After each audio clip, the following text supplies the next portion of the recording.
Attention, the following broadcast has been approved by Outcasted OC. Viewer discretion is advised.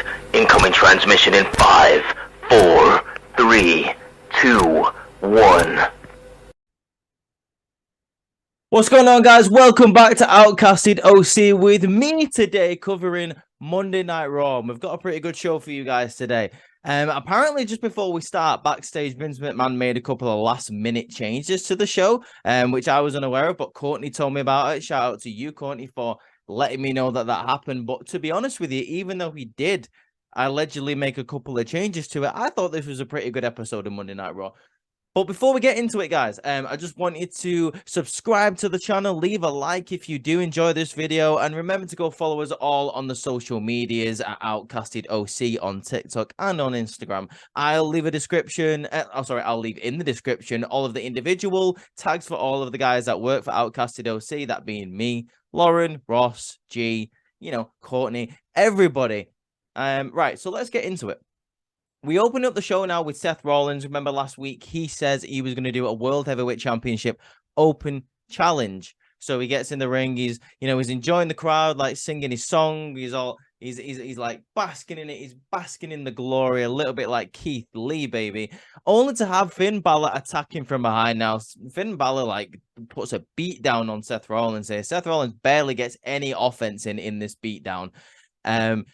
Seth Rollins goes to pull him out of the ring, which he does, but then Finn Balor kind of like leans into the momentum, which is pretty dope. He pushes him onto the table, carries on beating him down, gives him a coup de grace off the stairs. One of three. He walks away twice and like he runs back and then dives off the steel steps into another coup de grace.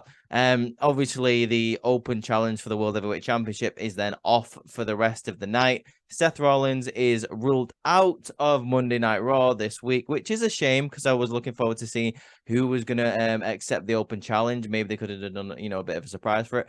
But I get why they've done it. They've done it to get a little bit of heat on Finn Balor, which is cool. Later on in the night, we see Seth Rollins in the hospital saying that he is He's finally glad to see the old Finn Balor back. There's the Finn Balor that beat me 7 years ago at SummerSlam for the Universal Championship.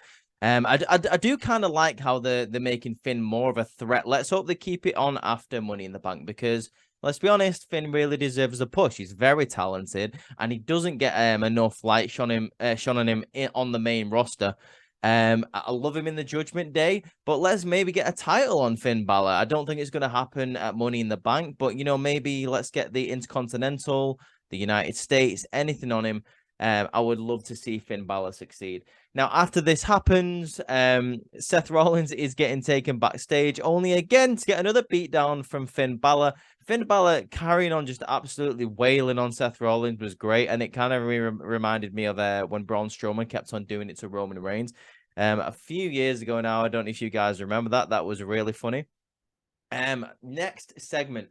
As the commentary are discussing what's going on with Seth Rollins, that he's been taken to a local hospital, The Miz jumps in the ring and says he was going to answer Seth Rollins' open challenge for the World Heavyweight Championship. So what is he going to do now?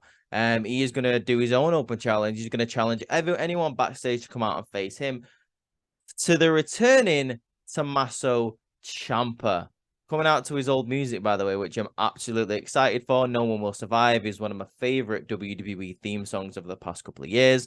Tommaso Ciampa is back. While he's beating down The Miz, he gets a lot of offense in here, The Miz, which I was very surprised about. I thought it was going to be a bit of a squash match, but he gets a lot of offense in. But while they're beating each other down, Tommaso Ciampa gets him on the commentary table and says, 9 months without a phone call, 9 months without a text message. We were supposed to be best friends, which you guys might not remember. Before Ciampa got his injury on his hip, he was tagging with The Miz, right? He was. You remember when they all had like the chains, a bit like the Logan Paul chain, like with the faces in it. I thought that was really good.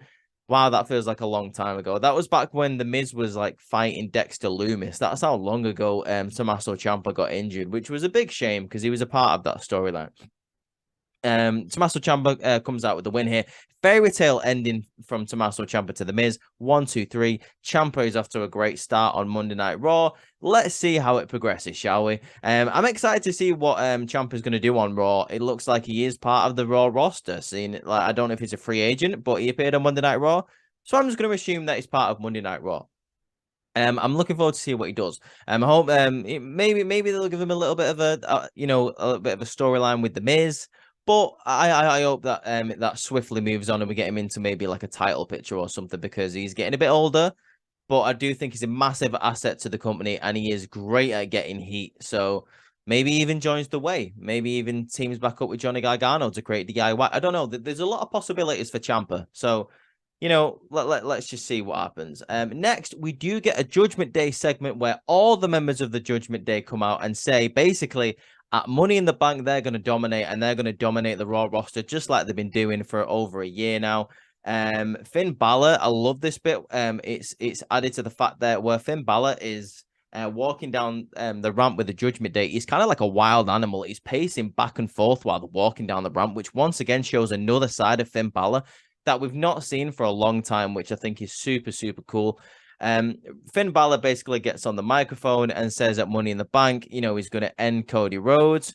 Rhea Ripley then gets on the microphone and says, at Money in the Bank, I'm going to win. Finn's going to win. Dom's going to win. Priest is going to win Money in the Bank. We're going to be, the whole of the WWE universe is going to bow down to the Judgment Day. Damian Priest then gets on the microphone and says, he's going to win the Money in the Bank, and once again, basically the Judgment Day are going to dominate. This is the whole point of the segment from the Judgment Day here. He also tells Cody Rhodes to keep the Judgment Day's name out of his mouth if he wants to carry on basically being able to walk. I was like, oh damn, okay, Priest, I see how it is. You're flexing your 4-on-1 advantage. Dominic then gets on the microphone and he doesn't say much at the start, to be honest with you, because the crowd won't let him talk. And I always think this is great. This really shows to me how much of a good heel Dominic Mysterio is. He really leans into it as a bit of a chicken shit heel, as a bit of an ass. I love it. I think it's great, and I think he doesn't get the I don't think he gets the praise he deserves, Dominic. So I love the fact that then he has to shout over the crowd, basically challenging Cody Rhodes tonight for a 6-man tag team match, the Judgment Day versus 2 of Cody Rhodes' choice of partners. We find out later in the night that it is the Universal Tag Team Undisputed World Champion Tag Team of the World, Sami Zayn and Kevin Owens. But later on tonight, that happens. So, but I might as well tell you now, just because it's part of the whole segment, guys. Speaking of Kevin Owens and Sami Zayn, we will get onto that in a minute, but I think there's like a really, really funny little storyline throughout the night going on with those two people. I think it's really funny. We get a bit of a Bloodline recap from Friday Night SmackDown after this. It's gone absolutely viral, so I don't think I need to really talk about it, but it's basically showing what Jey Uso did on Friday Night SmackDown. Roman Reigns getting super kicked and then getting double super kicked by the Usos. We all know what happened. We've all seen the TikToks. We've all seen the SmackDown. Everyone knows what happens. Moving on, we do not need to talk about the Bloodline on Friday on the Monday Night Raw review, do we, guys? So swiftly going past that, what do we have next? Oh yeah. After the little Bloodline recap, we get an interview now with the Undisputed Tag Team Champions, Sami Zayn and Kevin Owens, where Sami Zayn gets asked for his thoughts on what happened on Friday Night SmackDown. And before he can even get out the words, Kevin Owens says, "Why do we always get asked about the Bloodline? Why does this always happen? I'm sick of this. I can't take it anymore." Sami Zayn says, "Calm down, Kevin. Calm down." I think I was gonna talk about this with you, behind closed doors, but seeing as though we're here, let's talk about it. I think you're a rageaholic, and I think you've got an anger management problem, which Kevin Owens, reacts angrily to that suggestion. Sami Zayn makes a bet with Kevin Owens.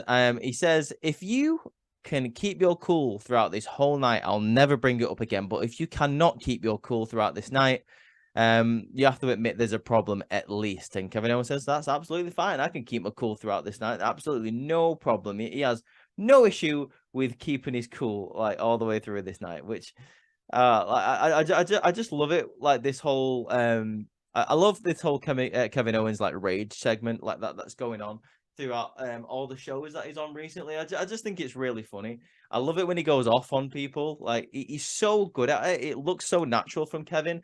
For most other people, it would look really, really cringy. But I just think it's really, really funny. And like with Sami Zayn, with a bit of the like the comedy, a bit like the refreshing comedy side of the tag team. I just think it's great. Let me know what you think of that in the comments. Do you like this whole thing that Kevin Owens is on at the moment, where he's like, he's raging, and then like Kevin Owens, Sami Zayn is like the comedic timing for the team. I think it's great. Next we get to a tag team match now in the women's division. We have got Sonya Deville and Chelsea Green versus Katana Chance and Kaden Carter, or as the announcer says, Katana Chance and Katana Chance. Like I was like, oh, what? Did I just hear that right? I went back and I'm pretty sure that's what she said. It's a pretty quick match, to be honest with you. I think they're just trying to get over Chance and Carter because they lost last week to Shayna Baszler and Ronda Rousey, which is no small feat. They put on a really good fight last week. I saw Raw. It was a really good match, but they got the heat back tonight because they do defeat Sonya Deville and Chelsea Green with the after party finishing move. Very, very good. Love it. Cheers to you, Katana Chance and Kaden Carter. I'm gonna take a sip of water. That was nice. That was good. That was refreshing. Did you guys enjoy that? Did you like the little water break that I gave you there? Yeah. You take a sip of water with me, guys. Sip of waters in the comments, please. Leave your thirsty comments. I don't even know what I'm talking about. Anyway, Cody Rhodes interview. He accepts the challenge basically. From the Judgment Day. That's all that really goes on here. He just gets on the microphone and accepts the challenge for the 6-man tag team match tonight. Now we get another tag team match. I just wanted to say, by the way, we went quite a long time on Monday Night Raw this week without a match. But we had a couple of decent matches. They were quick, but they were decent. But we do get a tag team match here, guys. It is Cedric Alexander and Shelton Benjamin versus Indus Sher. Indus Sher looking quite dominant in this match, which is always good to see. Jinder Mahal as like this kind of the stoic manager, like I quite like it. I quite like this trio in general. I did say a couple of weeks ago when I was reviewing the draft, on the podcast with the other people. I think if Indus Sher get the TV time that they need, and if they're booked right, they could be a really, really good faction on Monday Night Raw. Like it maybe even like take it to the next level Monday Night Raw. I'm all down for that. What do you think of Indus Sher? Let me know again in the comments. I'm going to be saying that a lot because like I've got quite a lot of opinions tonight. But yeah, in Indus Sher, man, I am down for the Indus Sher push. Really, really am. And I think that once again, like Sanga was utilized quite well on NXT. They wasn't utilized very well on Monday Night Raw for the time that he was up there. But there's always room for improvement. Like there is always room for improvement. And I do think that Jinder Mahal always gets a little bit too much hate, in my opinion. Like Jinder Mahal, yes, his title run was quite bad, but do you know what I mean? Like when he got on the microphone, I thought he was all right. That maybe that's just a bit of a controversial opinion for me, but yeah, I thought Jinder Mahal has always been pretty decent on the microphone, and I think he's good at, like I say, as a stoic manager. And we now go backstage to Kevin Owens, who is getting, guess what, irritated. Some person walks past him and spills water all over him. He's like, okay, no, it's fine, it's forgiven. Sami Zayn is like surprised that he was able to deal with the situation as well as he did, and he was like, no, he was just clumsy. He was like, he was just being idiotic. He couldn't help it. It's stupid people who I can't handle. Enter Matt Riddle, who we all know that Kevin Owens is not a fan of Matt Riddle. Sami Zayn is excited to see him. Matt Riddle is then saying like all the movies that he's watched, and he sent Kevin Owens a list of movies to watch, and he's asking him if he's watched him. Like Kevin Owens eventually goes, "Oh my God, Matt," and then catches himself and goes, Yeah. It was good movies, Matt. Yeah, he was great. Yeah, I love it. Like Sami Zayn is absolutely loving every single moment here. I just thought that was absolutely great. Speaking of great, I've literally just made a TikTok here, guys. Talking about this segment on Raw. We get Logan Paul in the ring talking about Money in the Bank because guess what? He is now in Money in the Bank. A lot of people have been saying I'm not happy with this, that he's not been it, that he's not qualified for the match. I've made a video about this, guys, saying basically that I don't have a problem with Logan Paul not qualifying for the match and him just being inserted into the match. That's not the problem for me. The problem for me was the lack of effort. Because for me, like the actual fact that he was, he qualified without even trying, without even having to have a match, that kind of suits his character as like this celebrity that's come in, that is entitled, he's just handed everything. That kind of suits his character. But we weren't even given like a backstage segment of him talking to like a higher up, or talking to Adam Pearce, saying that he's in the match, that he's entitled to the match, that he wants to be in it. Like, no, he basically just comes in the ring and says, "Oh yeah, I'm in the match." Like, for me, that is a bit lazy, but that's just my opinion. He says that people from Cleveland are used to losing. He says that he lost at WrestleMania to Seth Rollins. His brother Jake Paul lost his recent boxing match. So and then he also says that a lot of great people from Cleveland, like LeBron James, Logan Paul. The greatest part of his successful career was when he left Cleveland, and then cheap heat guys, boo. Boo, don't say anything about our hometown. Don't talk about our teams. Don't talk about LeBron James. That is a sore subject for us. Boo, Logan. Boo. But he does his job. Like, Logan Paul is great on the microphone, in my opinion. I think he takes to this industry like a duck to water. I think he really does. Next we get Ricochet coming out interrupting Logan Paul, saying, I made you go viral at the Royal Rumble. Do you remember that, guys, when they both like dived in the air and kind of just like belly slapped each other? That was crazy. Ricochet comes out. Shinsuke Nakamura then comes out and says he actually does have a problem with Logan Paul just qualifying for the Money in the Bank match. Who cares until we get to LA Knight, guys. LA Knight comes out, and I just want to say, yeah, let me talk to you. He had one of the biggest pops of the night. It just shows how over LA Knight is with the WWE universe. I want to say, apart from Cody Rhodes and Sami Zayn, like the main event guys, I definitely think that LA Knight had the loudest pop of the night. Like, the crowd actually just went wild for him when he came out. Santos Escobar says he's going to come out and represent La Raza and win the Money in the Bank for the LWO. Okay. And then Butch's music hits, and then he doesn't even have a microphone. He just walks straight into the ring and punches like Logan Paul square in the face. Everyone starts brawling. Logan Paul does like a dive over the top rope, takes out the rest of the field. I do want to make note, by the way, that the only person in Money in the Bank that wasn't out there was Damian Priest, but obviously we're seeing him later tonight in the main event. So like, that's kind of cool that is maybe part of his character, that he's too smart to get involved in all of that drama for the Money in the Bank. So I'm looking forward to it. And like I say, like, you may be mad that Logan Paul's just qualified for the match without even trying, but I think him being in the match is going to benefit the match as a whole. And I'm jealous of people who are going to be able to see that live, because that's going to be a great match. I mean, think who's in that match, guys. We got Damian Priest, who's the powerhouse. We've got LA Knight, who is just like an all-around great wrestler, who I think is going to win. If he does not win this match, and it is a travesty. And we got the high flyers in Ricochet and Logan Paul. And we got Shinsuke Nakamura, once again, guys, who can just hard hit, who can do the high-flying stuff, all the strong style. That I cannot wait for that match. It's going to be absolutely fantastic. Now, once again... we got another segment here. Oh, wait, no, actually, let's talk about the match first. Which is a really good match, by the way, guys. A hard-hitting technical match between Matt Riddle and Ludwig Kaiser. Obviously, Riddle has a problem with Imperium after he is taken out Giovanni Vinci. Giovanni Vinci is now injured thanks to Matt Riddle. He got him in the ankle lock and he broke his ankle. This is a really good match here between Kaiser and Riddle, which Riddle eventually wins, but he does not get to enjoy the match, the victory, for very long, because Gunther then gets in the match and then they both start beating him down. He serves a purpose, gets Imperium the heat back. We all know how it works, guys.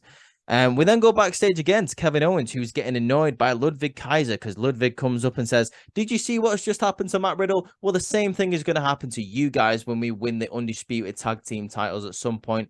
Kevin Owens is like, "You talk too much. Like, why does everyone talk? I just want to fight. I just want to beat people up." Sami Zayn once again telling him to calm down. I love it. Now, guys, we get another. This Monday Night Raw is heavy with tag team matches.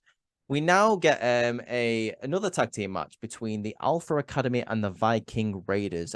Also backstage, it shows that Maxine Dupree is being trained by Otis and Chad Gable to, kind of like how Drew Gulak is teaching Thea Hale how to do all the technical stuff. Like that's the same thing's kind of going on the main roster. Do the main roster people not watch NXT or vice versa? How does that work? Like, it's basically the same thing that's going on. I like both, don't get me wrong, but, it's kind of the same. So we get to this tag team match, guys. Once again, this is a bit of a nothing match, but I think Gable is so good at just making nothing. Making everything out of nothing. There's a segment here where he throws Ivar over the top rope and then just absolutely belly to bellies Eric, and it's just amazing what Gable can do in the ring. Please give this guy a singles push. How do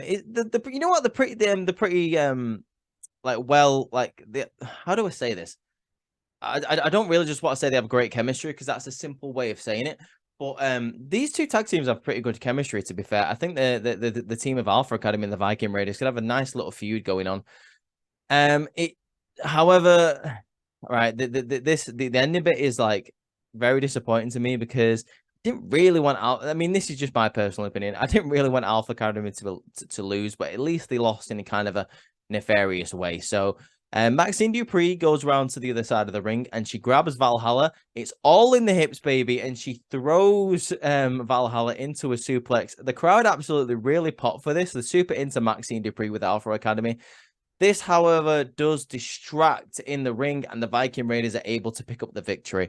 So unfortunately, Alpha Academy did lose, but it is what it is, I suppose. We now go on to backstage again, where we are looking at the Judgment Day, where Rhea Ripley is about to go out for the match. But it looks like they are all on the same page, which is what they say. Damian Priest turns around to Finn and goes, "We don't have any problems between us. But we do have a genuine problem in Cody Rhodes, it looks like, and Seth Rollins as well, because obviously they want to be world champion. Damian and Finn and Balor want to be world champions. Rhea Ripley versus Natty is next. And Natalya just has another promo which has literally no life in it, really. It's a better promo than last week, and can tell you that much. I'll give her that, I suppose. But yeah, Natalya says she wants to prove to herself that she's still got it, that she can get back on the horse. Maybe she can just go back to Canada. That'd be pretty dope. So yeah, Natalya versus Rhea Ripley. It doesn't even start. Rhea Ripley just beats down Natalya and nothing happens. After that, like, she goes to the back. Raquel is watching this on a screen and says, that wasn't right. That wasn't supposed to happen. In fact, I think I need to remind Rhea Ripley who is the biggest person on this roster. Rhea Ripley is coming back through the curtain, and here's Raquel talking that bull and says, "What are you saying?" And Raquel says, "I just want to let you know, if I win Money in the Bank, then I'm going to cash in on you. So if I win this qualifying match, I'm in Money in the Bank, and you better watch out." Basically, we do then get Raquel versus Trish Stratus. Raquel versus Trish Stratus. This is a qualifying match for the Money in the Bank. Nothing special about this match until Oh yeah, like we'll talk about the end in a minute. But there is a really good part in this match, actually, to be fair, where Raquel just literally ragdolls Trish Stratus, and it kind of reminded me of I don't know if you guys, a lot of you guys are too young to remember this, but it reminded me of when China like ragdolled Marlena. I think it was like WrestleMania 13 or something, like 13 or 14, where she just ragdolled Marlena on the outside of the ring. It was Triple H versus Goldust. And I don't know if that was like a paying homage to what actually happened there, but like that, it looked exactly like that. The interesting part comes later on in the match where Becky Lynch comes out and absolutely attacks and destroys Zoe Stark, and he's just beating her down, trying to even the odds for Raquel Rodriguez. She accidentally turns around and then grabs Trish Stratus and starts beating her down as well. Obviously, the bell rings, and Becky's like, "Oh crap, I didn't mean to grab Trish Stratus." Unfortunately, that ends in a disqualification, which means that Trish Stratus is going to Money in the Bank. That is a stacked women's Money in the Bank, by the way, guys. In the same match at the moment, we've got Io Sky, we've got Bayley, or Shotzi, depending on how the match ends this week on SmackDown. We've got Becky Lynch and we've got Trish Stratus. That in itself is a massive, massive match. But I do feel sorry for Raquel Rodriguez here because she is not going to Money in the Bank. I have told you this, guys, before in the night. We now get to the segment where basically Kevin Owens and Sami Zayn are offered the spot of the tag team partners with Cody Rhodes for tonight's 6-man tag team match. Akira Tozawa comes over and offers his services, and Cody's like, I'll think about it. I appreciate it. But he was never going to take Akira Tozawa, was he, guys? Let's face it. I would rather have the undisputed tag team champions as well. And we now get to another segment. Bron Breakker is showing up on Raw here, and he says, Seth Rollins needs to get a little bit of courage from those doctors and show up for NXT tomorrow, because if you thought what happened with Finn Balor was bad, then you have no idea what I'm going to do to him.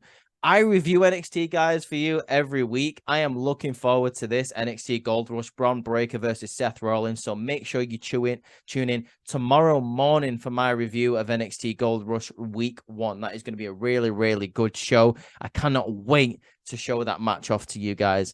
Becky is now backstage again in another interview. This is a very interview-heavy show, along with tag team heavy Monday Night Raw, but I enjoyed it.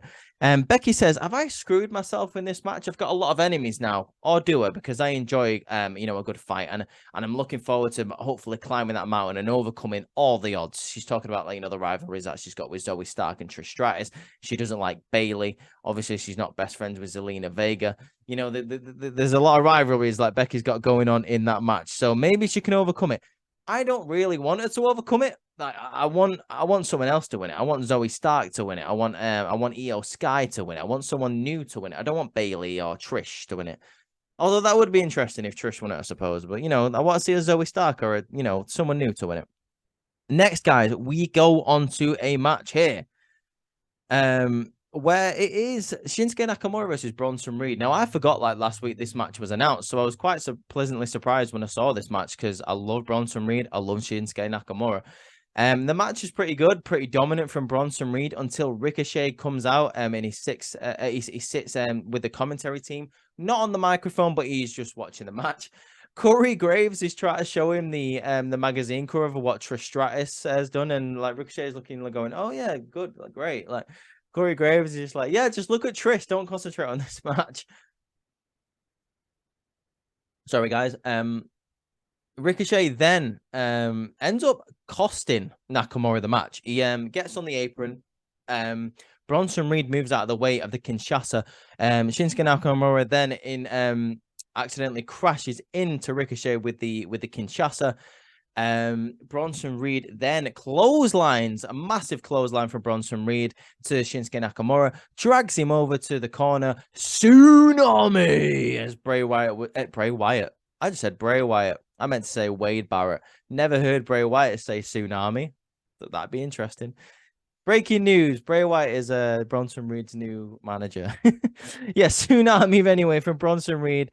Picks up the victory. There we go. Bronson Reed is getting quite a lot of wins strung together on Monday Night Raw. He didn't qualify, like Corey said, for the Money in the Bank. Hey-ho, he's still doing quite well, though. I've already told you about that. He will be on NXT. Seth Rollins confirms he will be on NXT. So luckily, we're still getting that match. Like I said earlier in the night, he also says to Finn Balor, there's the guy that beat me for the Universal Championship 7 years ago. I'm looking forward to both of these matches. I'm looking forward to Bron Breakker versus Seth Rollins, and I'm looking forward to Finn Balor versus Seth Rollins. Unfortunately, because obviously it has already been announced for Money in the Bank, I don't think Bron Breakker is going to be facing Finn Balor at Money in the Bank. I don't think he's going to be world champion. That would be a weird twist. It'd be a pretty dope twist, to be honest. Make it a triple threat, guys, you cowards. WWE, make it a triple threat match. Have Bron Breakker beat Seth Rollins for the world championship. That would be dope. Now, here we go to, in my opinion, unfortunately, one of the weakest matches of the night. This is the main event now. We have got a 6-man tag team match. We have got the Judgment Day, so Damian Priest, Finn Balor, and Dominic Mysterio versus Cody Rhodes, Sami Zayn, and Kevin Owens. This match was a bit of a weird one because obviously we've got quite a lot of people in this match who need to maintain the momentum and need to maintain, strength headed into Money in the Bank. We got Cody Rhodes here. Obviously, he's going to be facing Dominic Mysterio. He needs to stay strong. Damian Priest is in the Money in the Bank match. He needs to stay strong. Finn Balor needs to stay strong. Like, you know, then you got the Undisputed Tag Team Champions who you can't look weak. Like, so this was a bit of a weird one where everyone was getting the stuff in, which was awesome. But at the same time, like, I didn't really know who was going to get the victory here. It turns out it was Kevin Owens, Sami Zayn, and Cody Rhodes. The ending bit here where it was so cool, to be fair. So Dominic Mysterio, shout out to him, by the way, getting quite a lot of offense in. He was one of the stars of this match. Like, the crowd just absolutely hate him.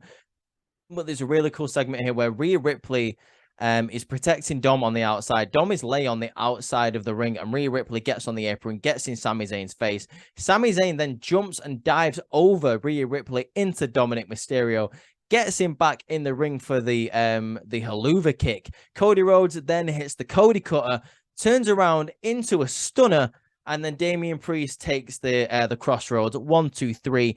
Those three guys win the match. And then, obviously, this just leads into Money in the Bank, guys. I cannot wait for this show. Money in the Bank looks absolutely stacked. Now, just to go over the matches, we have got the men's Money in the Bank match, which is absolutely stacked now, especially with the addition of Logan Paul. We have got a mega women's Money in the Bank match now, which is now stacked even more with the addition of Trish Stratus. We have got Dominic Mysterio versus Cody Rhodes. We have got the Bloodline Implosion tag team match, the Usos versus Solo Sikoa and Roman Reigns. We have got Finn Balor versus Seth Rollins for the World Heavyweight Championship. Just an amazing, absolutely amazing card. And I am super, super jealous, guys, of the people that are going to that. So I hope anyone who's watching this has an amazing time. Are you guys going to be watching Money in the Bank at home? Let me know in the comments. Are you busy for July 4th, or are you guys free for it? Just let me know in the comments. You are more than welcome to join any lives that the Outcasted OC are going to be doing for Money in the Bank. Go and check out G's content. I'm sure she's going to be, G and Ross, who are going to be filming shorts for the channel, who are going to be filming little vlogs for the channel while they're at Money in the Bank. G and Ross are going for Outcasted OC. I unfortunately I'm not going, although I am going to be watching it live, so I'll be posting on TikTok for Outcasted OC and my personal channel, Rudy Poo Candy Ass. What did you guys think of Monday Night Raw? I think it was good, considering seeing as though apparently Vince McMahon had a couple of last minute changes. I thought it was a solid show though, all in all. So yeah, like, last go home show for Monday Night Raw, guys. I'm excited for Money in the Bank, and I'm excited for NXT Gold Rush tomorrow, which I'm going to be covering for you guys again, so you will see my beautiful little face tomorrow. But for now, guys, I hope you enjoyed Raw. Go and watch it if you haven't. It's a decent show. Peace out.